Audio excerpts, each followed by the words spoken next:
Hi guys, Clara here, and today we're going to be making a clay peacock. Now I went ahead and prepped all the clay pieces that I'll need for this peacock. Hopefully it'll give you a better idea of the amount of clay you'll need for each color. Starting off with the body, our goal is to make it a sort of bowling pin shape. So use your finger to roll it out on one side only, leaving a bit of clay on the end for the head.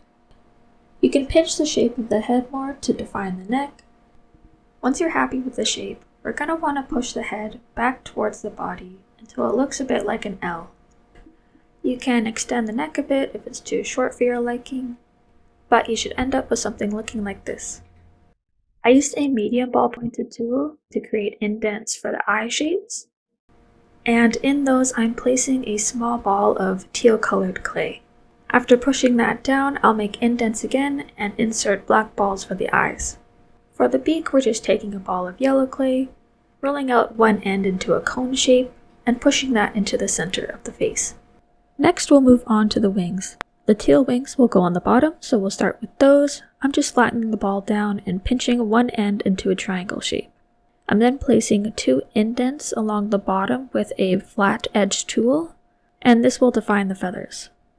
So I'm just placing each wing on either side of the body in a lower position. I make the second set of wings in the same way, but I take a bit more time to define the feather shape as this is the one that you'll see the most. So I'm adding the blue wings on top of the teal wings, slightly overlapping, making sure the teal wings are showing through the bottom but not the top.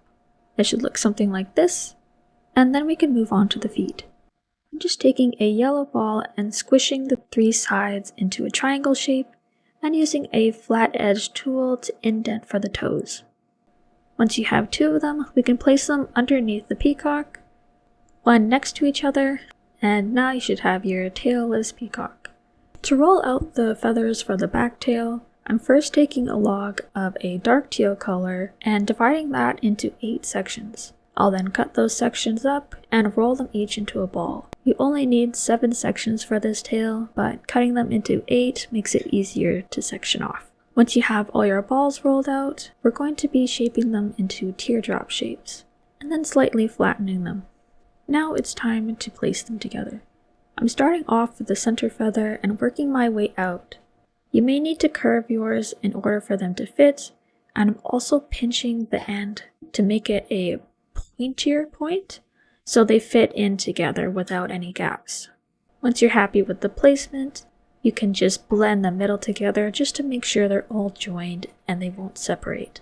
I'm just reshaping the bottom since it lost a bit of the shape, and this is what it should look like at this point. So make sure that it's the appropriate height for your peacock, and this is when we'll be adding the detail. And the pattern will end up looking like this. To prevent the detail from sticking out too far from the feather, we're going to indent the feathers before we add the colors.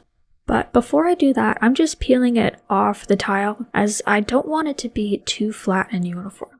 So you see when I place it back, it's a little bit misshapen, but I think that'll look more natural in the end.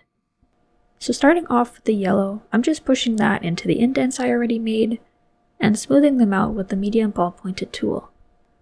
It's a bit tedious, but if you take your time with it, it'll look really nice in the end.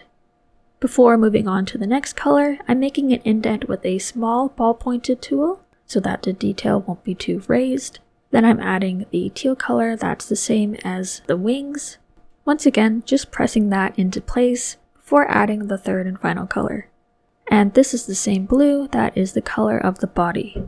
Now that we have our back tail made, I'm just peeling it off the back tile again, just to make sure that it's not too flat against the tile and it looks a bit more natural once it's baked. Now's the time that you can add your peacock to the back of it. No liquid Sculpey needed, just try and press a little bit firmly to make sure it's attached. Once it's attached, you can peel it off the tile and bake standing up. I baked mine for 1 hour at 275 degrees Fahrenheit. Once it's cool and out of the oven, this is what our peacock looks like. And I'm super happy with the results. I think it might be my favorite animal I've ever made so far.